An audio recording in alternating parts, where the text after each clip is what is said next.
Well, hello guys. George here. So I'll do that. I will do this small introduction to this podcast. I'm interviewing Peter Loss, author, podcaster, and Baptist minister as well. So this is a two parts podcast, and this is part one, of course. And I hope you will enjoy it. We talk about horror and extreme metal and the paranormal. Uh, so this is it. Interview with Peter Loss, part one. Okay, hello everyone. Welcome to the MetalCorps podcast. Today, I don't know. I'm kind of excited for this episode because we had Peter Loss from this side in this window. So with Peter, we're gonna start talking about horror, and I'm a massive fan of horror. Yes. And when I got, that's the only thing I know about Peter. Basically, that he does something with horror, and I got across him from the Asylum in London. You remember I interviewed Billy a few weeks ago. You can go somewhere in our files and find the interview. And so they were saying like they had this guy that was going to do like what Christians can learn about horror, and like okay, we need to bring this guy here. So we dug him up, and Peter was like, you go with Reverend Peter Laws, Yeah. which also he's a pastor priest. I don't know how they call them in the Baptist church. Yeah, I mean, sometimes it's often like just pastor or minister. Vicar, it tends to be more Anglican, Anglican. I suppose, yeah. Yeah. So welcome. First of Hello. all, thank you for coming. Yeah, it's good to be here. Yeah, it's so horror is something like you don't really hear about like in the Christian circles, isn't it? And a lot of like conversation at the back of the hall, Yeah. like a small chat is, and it remind me when I first got into Game of Thrones. Uh, because I was always like a massive like epic fantasy geek, and when I first got into Game of Thrones, I wasn't saying to other Christians I'm watching Game of Thrones, not because I was ashamed, because I didn't want to start you shouldn't watching this and like too Mm. violent. I was like, and then I start like actually like a lot of them are watching Game of Thrones, like, it's like, and I was Yeah. like kind of didn't want to talk about it, and similar Mm. with horror, and I'll just share this story because I was preparing for the podcast, I remember it from my early days of faith. And it was like the funny side of like how Christians sometimes view horror. Mm. Like, and I came into faith in a very fundamentalistic, conservative Pentecostal church in Greece. Right. And so I have this guy, he was actually the husband of a friend I have from school, and we were talking. See, he was talking about something, so like spiritual experiences that are happening, and like he was talking about he was at the home of a friend or something, and they had a boy, uh, and he says, he will start talking about those video games that they're talking about the other one, like meaning the devil, and I All got the right. impression he was talking about Resident Evil or something like this. Oh, yeah. And so the kid was like keep talking to the, and it's like, and I rebuke him, and in the name of Jesus, and the kid like the kid was like obviously like Mm. Godsmack, and like these are the devil like couldn't stop me. It's like you actually terrified the kid. Yeah. You said a kid, and it's like in the name of Jesus, I rebuke you. Mm. What are you expecting to happen? It's like Yeah. the poor kid is like God damn. Yeah, that's scary. Yeah. So that's like you can most of the things you can find, isn't it? And I think it was a conversation the other day after on one of the Facebook groups about yeah, a friend actually was saying like his son was saying like horror films are like self punishment. It's like Yeah. self. I mean, I think horror. I've always been fascinated with horror, and I was into Dracula and monsters and demon possession and all these sorts of type trope, zombies, werewolves. I was into that way before I ever set foot in church. In fact, I grew up very antagonistic towards church. I never went to church at Christmas or at Easter or anything. And in fact, I used to like rush into my RE teacher's classroom and circle Satan in her Bibles. And I remember once I snuck into I found out where the local church was having a Bible study, and I snuck into that and turned up drunk after drinking a bottle of cooking sherry, and sat in this Bible study and deliberately went there having pre-written a note that was kind of a plan for me and the local witches' coven to take down the Christians. It was all made up. I was just talking crap, but I wanted to freak them out and scare them. Yeah, I found this strange because I said the witches' covens. Like, I thought like it was an actual thing. It's like they don't do those kind of things. No, Like, they don't. Yeah, they don't. So, witches so are I was, quite nice people. Like, yes, they are. So I was playing into a complete stereotype, but I wasn't thinking of the kind of the nuances of Wicca or anything at the time. I just wanted to scare the Christians, and I knew they had a problem with witches. I was in a band. It was a metal band actually at school called Tantalum, which I think is the in the periodic table. It's the element of heavy metal or something. Yeah, we were clutching at straws there. But we in that band we would play like Rage Against the Machine and Metallica and Megadeth and that sort of stuff. I was the drummer, but we did our own songs as well, and some of those songs would have been about. Well, I wrote a song about like spitting on the Bible and God being a waste of time, and so I was very antagonistic towards Christianity. There was a reason for that. Oh yeah, I mean it was because I saw Christianity as a kind of a tool of social control, and particularly a tool that was going to try and make me into something I wasn't. And that really wound me up. So when I was at school and when they had Christians come in for the like would have like missions week, and they'd have like funky Christian youth workers coming in going like, hey, you can be cool like me and follow Jesus, man. And I'd be like, I don't want to be like you. I like watching, let's say, I might talk to them about, well, what do you think of the film The Evil Dead by Sam Raimi? I think that's a really good film. What do you think? And they would say, no, you can't watch that stuff. You can't enjoy The Exorcist. You can't enjoy Dawn of the Dead or whatever. And so the more I started to encounter Christians, both in real life, but also stereotypically on TV and televangelists and stuff, I just thought, this is not for me. This is something that is trying to control me. And so I was very antagonistic towards it. And it was only in my early 20s when I was at university that I reconsidered Christianity. But the road that took me to reconsider Christianity was horror films, because despite all of the Christians that were talking to me about faith, I just switched off from that. But when I was sitting in the kind of the loneliness and the creepiness of my own house, watching, I don't know, just watching some really Reanimator or watching some scary horror movie, those films were the only films that were taking the supernatural seriously, the only films that were talking about objective good and evil. They were the films that ironically were giving me the same messages that the Christians were giving me, but they were doing it in a way that was saying, but it's also okay to enjoy watching a zombie's head get chopped off. And I was like, aha, this is right. So I never made the link. For years I thought, oh, well, horror is cool. I like that stuff. But I can be myself with horror, but I can't be myself at church. I found it very fascinating and intriguing because, as I said, like I'm a massive horror fan, especially video games, and I'm a kind of person that finds spirituality and God in the weirdest places, and I keep banging my head, and I can't make the link between horror and faith, like. And like I'm very intrigued in how how that worked for you. That like a good example is The Exorcist. I read when I started to reassess horror as being a source of spiritual enlightenment was when I was doing a master's degree, and I started to explore the Bible and horror at one point.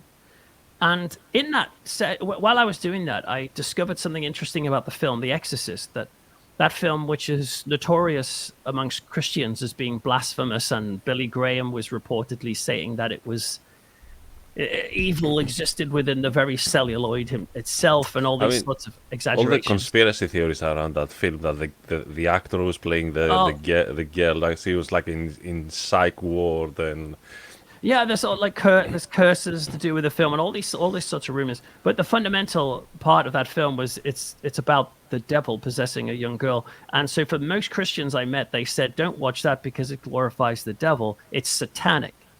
But then I discovered that The Exorcist was banned in Tunisia on the basis of it being Christian propaganda.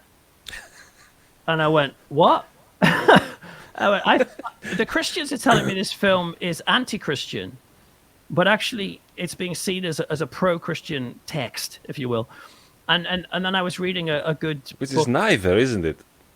Well, I think it's more a No, I mean Christian. like as a film. If you just see just the film without like looking Oh at yeah, the what. yeah.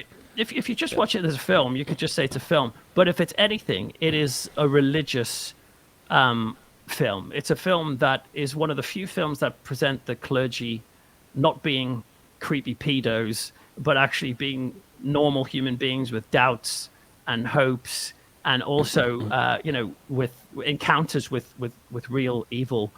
And they're the heroes in this film. So in some ways, I can see why a non-Christian would see The Exorcist as propaganda. I read a really interesting book by the Satanist called not Max Schreck. I can't remember. It's not Max Schreck. He played Nosferatu. I can't remember his name, but there's a second name Schreck. He writes reviews of satanic films or films that got Satan in them, and he talks about how The Exorcist is just ridiculous because it's such a pro-Catholic, pro-church thing, and it is. It totally is. It And has. you know, it reminded me. Roger was saying that if you're a Christian and metalhead, you're despised by everyone, and it's like exactly the same thing. Like Yeah, you watching yeah. horror, and everyone's like, you can't get anywhere. Exactly. But The Exorcist is just one example of a film that actually has a very rich seam of theological and religious ideas in it, but it takes patience and takes stomach to discover those things and be willing to discover them. And I've met multiple members of the clergy who became Christians because they watched The Exorcist, and it scared them enough to care about religion. So I just started feeling, hang on a minute, there's something to this Christianity and horror stuff. And so I started to look into it and research it, and then ended up writing a book about it, which is this book here. This book isn't about Christianity as such, but this book is called The Frighteners: Why We Love Monsters, Ghosts, Death, and Gore. And By the way, we're gonna leave a direct link to yeah, yeah, yeah. Amazon or your Well, website. just you can get these in shops or Amazon. This is the American version, the hardback, and then Audible, all the normal places, ebook, paperback, hardback. You're gonna leave the links. Yeah, In the sure. description. But that book was in answer to the question I kept getting asked, which was, well, now you're a Christian, how can you support horror or scary things? Because surely those things clash. Whereas for me, it's not like that. I think there's something very natural about being fascinated by morbid things. And that book it was a real blast to write. Researching it took me to Transylvania and across Rome and all across Britain, having crazy adventures and searching for werewolves and on ghost hunts. And the BBC, tied me up to a electric chair and electrocuted me and threw spiders on me and stuff. It's nuts, but it was all to basically explain and So that was documented. pardon? So that was that journey was documented by the BBC.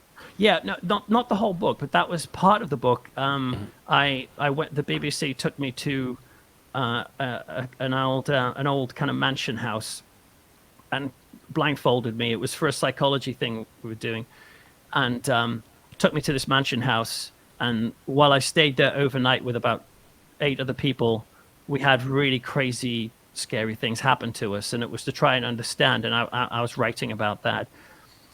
But yeah, the book defends and explains why people have a morbid streak. And I think particularly for people who are fans of heavy metal, or death metal, or doom metal, or whatever you're into, it it classically has the same criticisms as horror does, which is there's too many there's too much darkness. It's a glorification of evil or violence. Where are all the major chords? And for me, that book We answers. don't need major chords. No, exactly. Yeah, yeah. But for me, both heavy metal and horror and the paranormal interests that people have, and ghosts and scary stories, crime fiction, all of it. It's very serves a purpose. interesting with metalheads, and I mean, I'm proud to say like now that we have a research to back it as well. Like psychology universities, like psychiatrists, they do research on us, and we've been proven to be the happiest Yes. music fans comparing to any other music Yeah. genre. Yeah. And like the music we listen, like I mean, but I was listening. I'm the last few days I'm listening between like Cannibal Corpse, Decapitated, and Death, like the band Death, Yeah. Yeah. and yeah, we're And happy. you'd think it didn't make sense, but it does. And again, in the Frighteners in that book, I spent some time talking about a tribe called the Gabusi tribe, who they deliberately in their culture they try to avoid anything to do with conflict or violence or darkness. So all of their rituals have no violence in them whatsoever. They don't tell scary stories. They don't tell stories that have death or murder or anything in them. And you would think, therefore, that this kind of U certificate PG Shangri-La is the perfect place that Christians would love to be, maybe, because that's almost like what evangelicals particularly push on us. Stop watching 18 certificate films, try and just like nice stuff. But the Gabusi tribe also simultaneously have one of, if not the highest homicide rates on the planet. Really? Yes, because and the Jeffrey Kotler, who's the psychologist who writes about them, was discussing this and saying, like, in our culture, we need spaces in which to contemplate darkness and violence and sadness and loss and death, particularly, and to get rid of those things is not healthy. I mean, So what that you book say, says it's good. what you say makes for me it makes perfect sense because I studied counseling. So I'm in the second year of my studies as a counselor, and I read anything around trauma. Yeah. It's really interesting to me, and I read a lot about trauma. And I don't know if you know Gabor Mate. He's one of the leading experts on the psychology of trauma and No, addiction. no. I mean, yeah, he's like one of the leading experts Okay. on the matter. And one of the things he was saying, like in terms of like, so for women, have a higher chance of breast cancer, men a higher chances of prostate cancer, and one of the very characteristics that kind of is very common among those type of people is the suppression of anger, Right. Yeah. which like it fits perfect, isn't it? Like because you need to, Yes. because in life nothing's always right in life, and anger is a sign. Like any psychologist and therapist will tell you, anger is a sign something's not right. So things cannot be always right. Yeah. I Exactly. mean, it could be even like you woke up and you didn't have your coffee and someone like cut you off and you get angry. Like it's, Yeah. it's natural. Yes. And What and you to do, find- what you do after that is what yeah. matters. But expressing your anger is nothing wrong with it. It's actually a natural. Yeah. Yeah. I mean, that's a good way of putting it, is to say, like, obviously all of us are going to have these stresses and angers in our life, whether we are conscious of it or not, but they're going to have to be channeled in certain directions. And we have to choose healthy outlets for the darkness and the anger. For me, horror films and, heavy metal or anything that on the surface, violent video games or whatever, on the surface that feels bad. Actually, when you think about it, well, no one's getting actually hurt by those things. I don't believe that video games and violence causes more Because I teenagers remember to was that kill. the whole like the devil craze was also like the every time you had a mass shooting in America was the value in video games. Like Exactly. I Yeah. grew up in a time that rating on video games didn't exist. Exactly. And We were playing violent video games as like I mean with the graphics of the time of the 90s, but like yeah, I was like Mortal Kombat style. 13. Yeah, we were like I Yeah. was like 11 and we go to the arcade and play Mortal Kombat. And like Finish him. taking yeah, it's like everyone Yeah. that and then we have like games like Ghost and Ghouls or like it has another 5 different titles or whatever. Yeah. Yeah. Ghost and Goblins. So we grew up around violence, like in like graphic violence, Yes. like in comics, in and we all was like that wasn't the problem with us with that with Well, that's true. it wasn't the cause of our childhood trauma. No, it wasn't. And what's really interesting is if you chart, let's say, youth crime against the birth and the success of the video game industry. Video games, let's say, started to become arcade games in the late 70s, early 80s. And there were games at that time. There was a game where you had to run people off the road in your car. Carmageddon. Okay. No, this was there is I remember Carmageddon, but I'm talking about in the late 70s. It was an arcade cabinet where it was like old Atari style graphics, and the idea was you drove a car and you ran down pedestrians. And at the time, people thought, "Oh my goodness, this is going to make people do this in real life." And you can understand. I think you can understand at the time Yeah. people making that equation because It's something new, isn't it? yeah. However, if you chart the rise in video games that have only got more graphic and violent over time, let's be honest, up to now, and you set that graph against youth crime and even just general murder or attacks and things like that, that's gone down. Despite the rhetoric that you hear in the news and what people say that the world is getting worse, actually, if you read a book like The Better Angels of Our Nature by Steven Pinker, he talks about how the world is actually improving and we're in a golden age I mean, I of truly believe long that. violence. Yeah. And so these video games have not created. It should have gone up if the theories were right, but they haven't. And I think they act like you're saying as these outlets, in the same way as the psychology experiments, where I've seen this done, where they have a bucket of ice, and a person has to put their hand in ice for 60 seconds, and they measure the heart rate of the person.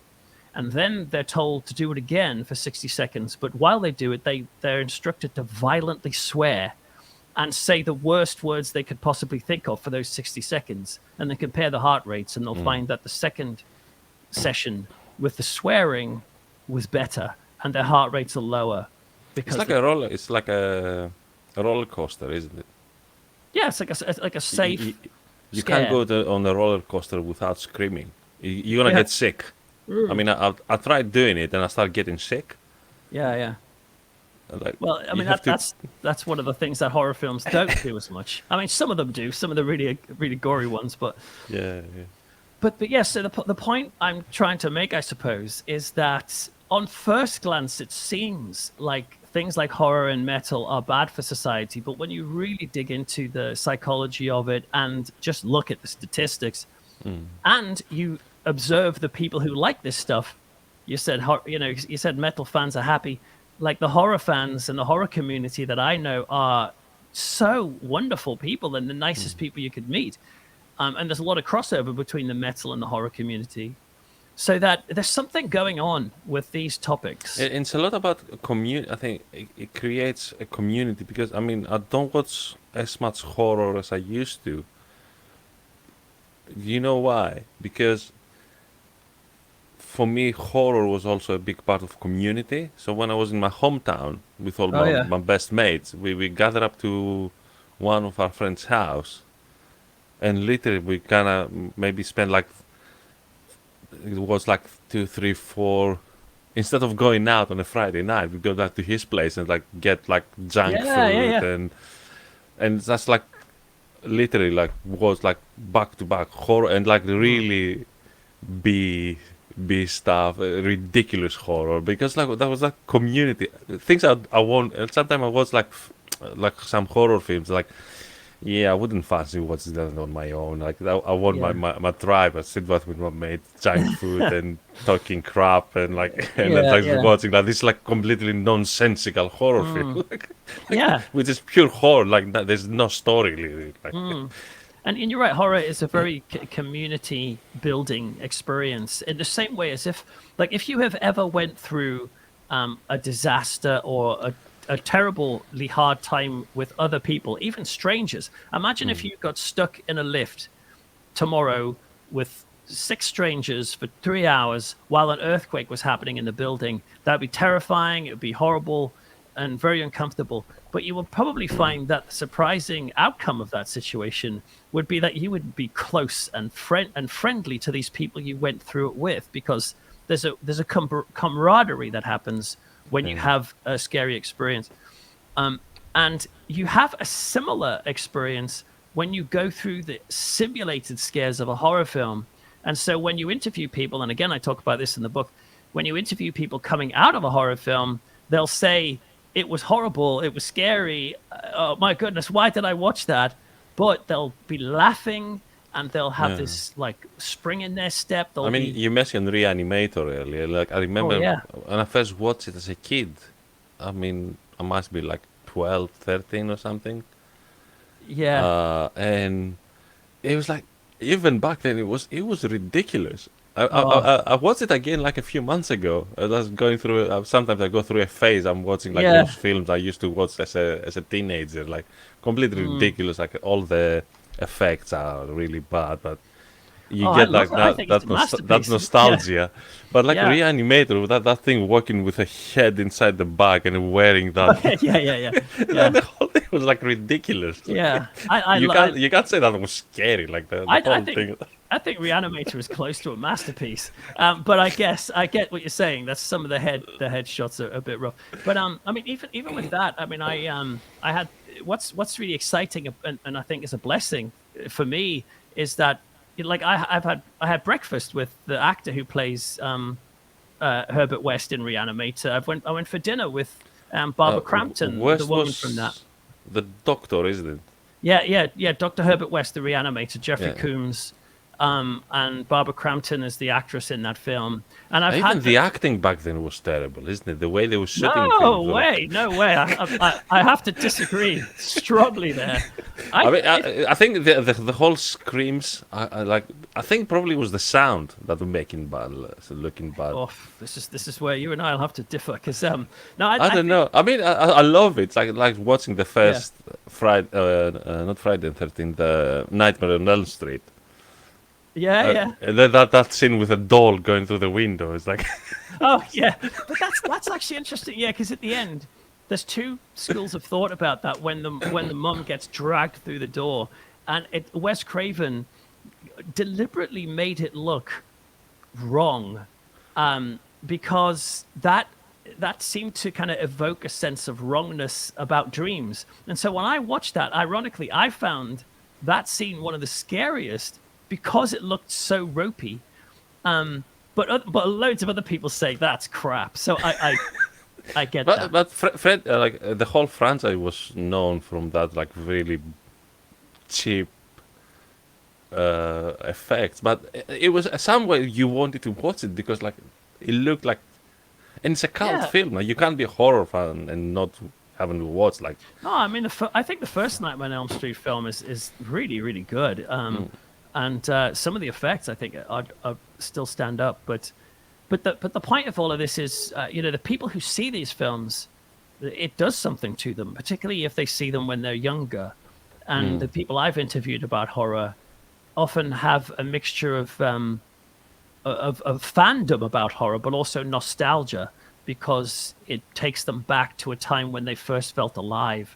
And they may not have felt particularly alive when they went to see Chicken Run or something like that at the cinema.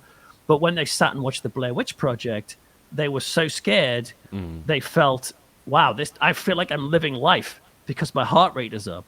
So there's something powerful about these films.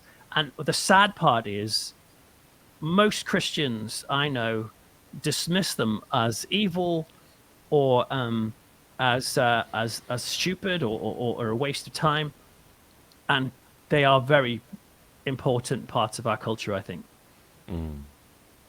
I mean, if you say culture, and I was thinking about this, I was thinking about this earlier, and dismissing horror is like we ignore. It's like we try to draw a line all our thousands of years of human history, evolution, whatever. Hmm. Because I mean, my nan used to tell me bedtime stories about, and this story is stuck in my mind for years, since even now, about goblins that were going Oh yeah. around in the night, and it was Mm. just this pregnant woman. She was living in that house, so she was like, it was a particular house, like five houses away from Yeah. us, and it was always the same house. So it wasn't like it was like a. She got confused about which house was that. Like this Right. house, like 100 years ago, the goblins was going out, and Yeah. that pregnant woman saw them through the window, and her Mm. kid got possessed. Right. Like the fetus in the belly got possessed Yeah. by the devil. And like, Oh and I wow. was like, and I was every night I was Alive. asking her to tell me this story. Mm. That was my bedtime story. My nan was telling me, and like, That's but that's and kind of I think in cool. a way, as people, we were trying to despair the evil away, the bad things, because I know, like, growing up in Greece, we have a lot of those pagan festivals. Hmm. I mean, now they've been dressed with a Christian within the Christian tradition, but like their roots are pagan. So, Right.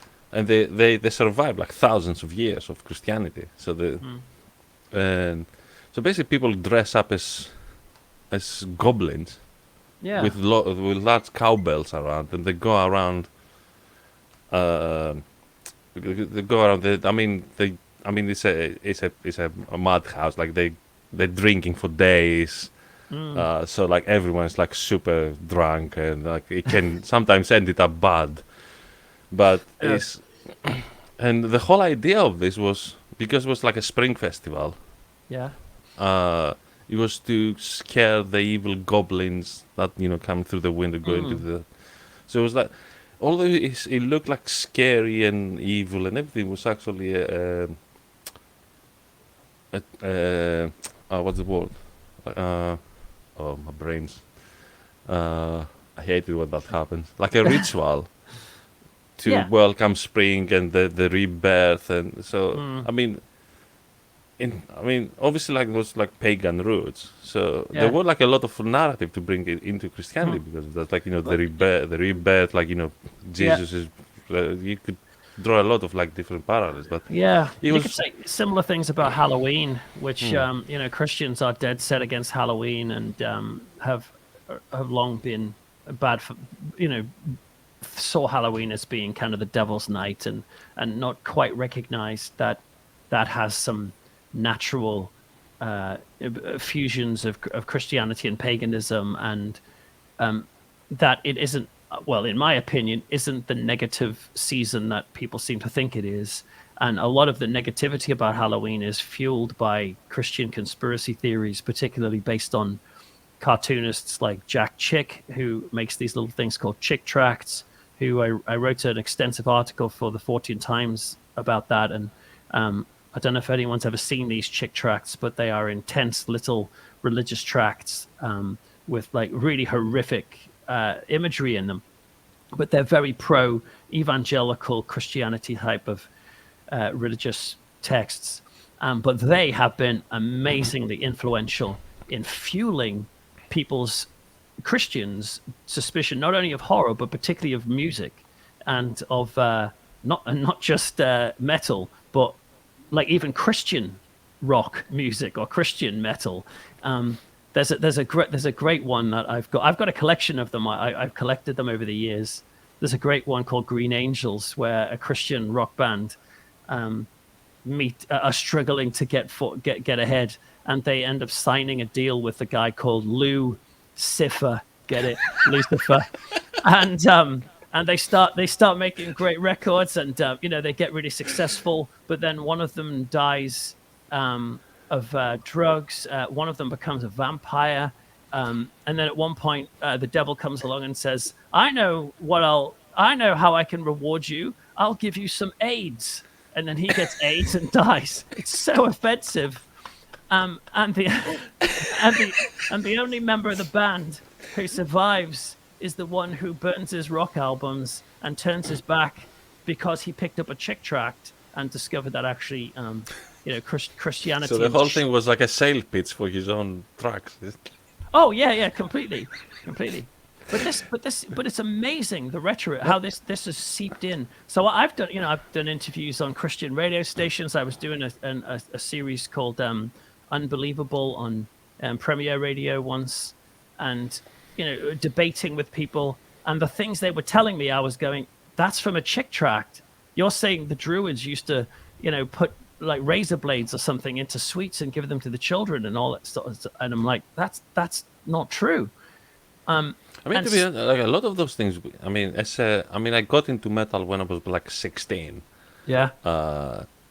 And like before that, especially growing like in a small town, you hear those things and you believe them. Like you like, you know that, like, I don't know, like say like that's a random name, like James Hetfield, for instance. Like the devil appeared to his sleep, and while you're sleeping, they said, "I signed this contract, and I'll make you famous." And, and we believe those things. That was actually like facts, and like, and then you grow up, and it's like, I mean, then obviously you've gone through the whole like phase of like losing your faith. Sometimes, I mean, I lost my faith, and then like kind of found it again. But like you go through that, and then you grow, and I was like, what?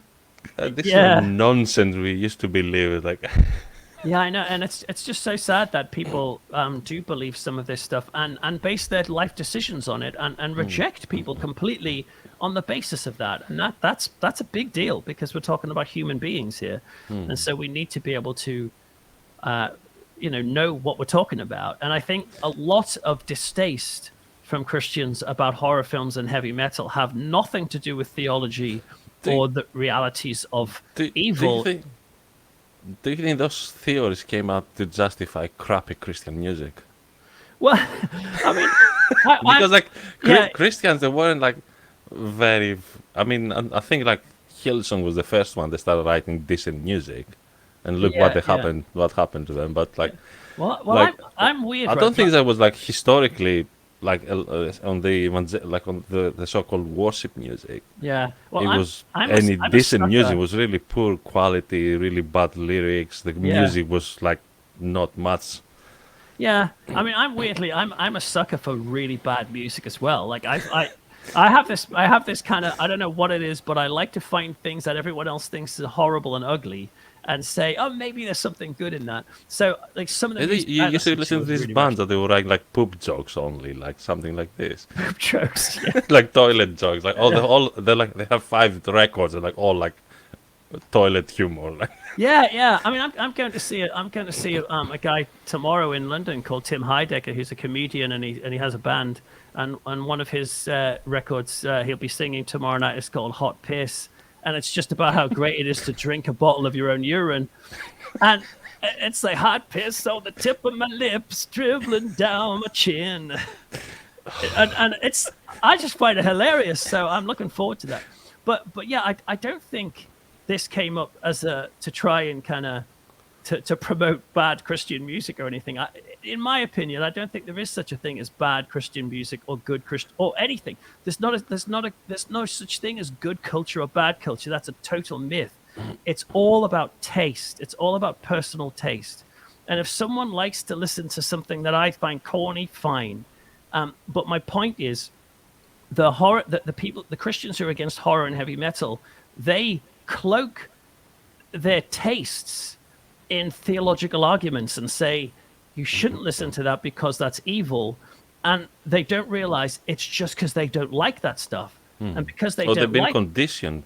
not to Yeah. like those stuff. Yeah, they've Because been conditioned. the Yeah. same, like especially when my main thing is like extreme metal. I love Yeah. extreme metal, like death, hardcore, punk as well. Punk is not metal, Oh but like yeah.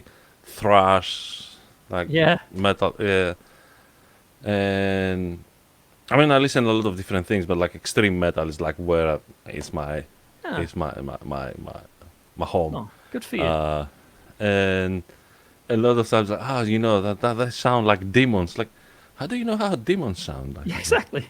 Like Yeah. whether like as far I'm concerned, demons sound demons sound like Nicki Minaj. Well, quite possibly. Yeah. Yeah. Um, yeah. Exactly.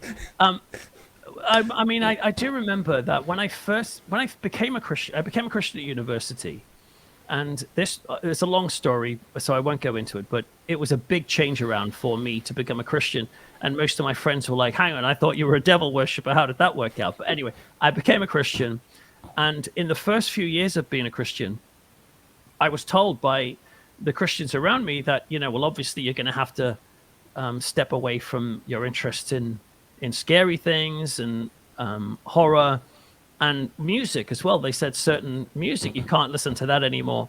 And I can vividly remember like getting rid of certain, like I had a pile of rare vinyl albums of soundtracks to I horror start getting films. heartaches now. Oh yeah, and I just gave them to this guy on a market stall. Did you allow to give them away? Yeah, Because normally they say like you shouldn't give them away, you should burn them because you're know, giving the I evil know. to other people. Like, Yeah, well, for that, I think maybe inside I thought, hang on a minute, this is like the original soundtrack, the yellow cover edition for the Shining soundtrack, which is quite hard to find, and loads of other ones. And I just gave them to this guy. But then other things I started to think, oh, maybe I should destroy. I remember driving in my car one day. I was working as a youth pastor at the time, and this was in my early years of being a Christian. And I quite liked I've always liked the band. Feel free to laugh at me. I don't know if this is humiliating or not, but I've always liked the band Manowar, who because they're so cheesy and so like. I mean, I think anyone that's over 13, you shouldn't listen. I mean, Yeah. I remember I I a was huge playing fan. to a punk. I was playing bass to a punk group, and Yeah. we were like we were playing into a lot of squads, so like a DIY scene, Right. anarcho punk scene, like. Yeah. So we're driving to this like punk gig, and in my car we were listening to the battle hymns, the whole album. Oh yeah. So we drive to a Um, punk gig listening to Manowar, like. But the nice. first, Nice. but had a friend that he was like really into Manowar, like really Yeah. like Yeah. hardcore. And I said, that's why you cannot get a girlfriend. You can you gotta be hardcore into Manowar and have a girlfriend. That Yeah. doesn't Yeah. go- Well, so I really liked Manowar, right? I mean, I was into like Rage Against the Machine and all these other things, but Manowar was just, I don't know, I loved the theatrics of it, and I really liked just how I don't know, like yeah, theatrical it was. And there was a great song called "The Demon's Whip," which was basically Is it- almost like a satanic ritual. It was a instrumental. This one. No, not the Demon's Whip, but it's like black candles slowly burning, white fangs and flashing eyes. I And don't it remember starts. it. No, anyway. I think it's from. Is it from the Kings of Metal album? Anyway, it's so blatantly like They wrote some like quite satanic song, like the Bridge of Death was one of my. It's Yeah? a fantastic song, the Bridge of Death, by the way. Yeah, But, yeah. Like those, like it's plainly satanic. Like you've got to listen to the Demon's Whip, because every now and again you'll hear an action. It'll go for the Demon's Whip, and you'll hear the whip course. come in. It's so cheesy. But there's lines in it where it says like, wage eternal war on heaven and all this sort of stuff, and it's definitely like anti-Christian. And I had no problem with it before being a Christian, but I remember driving along thinking, well, I know that I can listen to this simultaneously being a Christian without, like, I know it's theatrical. I don't have to believe this to listen to it. But I thought, oh, but everyone's telling me this is wrong. So I remember destroying that and thinking, is this what I should do? And I regret doing that, because that was destroying a part of myself. That I think our interests are meaningful, And I think God is not. He's not a wuss. You know, I don't think he looks at our stuff and goes, "Oh, please don't listen to that. Please don't watch that." Don't Like, offend me. yeah, exactly. He's and there's things that and by the way, I think some people would be shocked at the sort of stuff that I'm okay with. I don't have a problem with blasphemy. I don't have a problem with things that are blatantly shocking. I mean, As long as personally, I don't listen to. That's the line I drew for myself. Like, I don't listen into any like satanic metal or openly right, anti. So I don't listen to Deicide, for instance. Although they play right, sick death metal, like one of the yeah, best death metal bands out there. yeah, But that's like that's my line. I don't yeah, have a problem if I have someone in our church that's like, I love Deicide. I'll say, okay, that's fine. Like, yeah, and I will very we won't happily play go them to, on the service, but like, yeah. Oh, fair enough. But I'll God's a big happily, boy. If he doesn't want you to listen to them, he can tell you. yeah. But I'll listen. I'll watch films that are, satanic in the sense that they're doing things that are blasphemous against God, but it just doesn't bother me because it's art. And art is supposed to explore things, and many times the people who are projecting these so-called satanic, blasphemous things are not reacting against God. They're reacting against a version of God they've been served. Yeah. And that version is so offensive and restrictive. I say to them, good for you for reacting against that. I understand. So, whether or not they're gay and they've been brought up in an evangelical family and they've been made to feel like they're the scum of the earth. Like, it's not a surprise to find that they mock God later. But to me, they're not necessarily directing it at God. They're directing it at a Yeah. stereotype. But for me, it's also, the therapist in me. It goes like, you get triggered where that trigger is coming from. Because if you get triggered, that's your problem. It's not. I'm triggered. Yeah. Yeah. If you get triggered by anything, no, and we say that it's a lot like within the therapeutic community. No one can make you feel anything. You Yeah. feel You choose to. something in response to the other person's. Yeah. The other person does something and makes you feel something. That's you. Yeah. That's you. I mean, I'm not talking about when you're trapped in an abusive situation. Then it's different. But the general rule is, you know, no one can make you feel anything. It's your response to someone else's. I'm not saying that we should become like.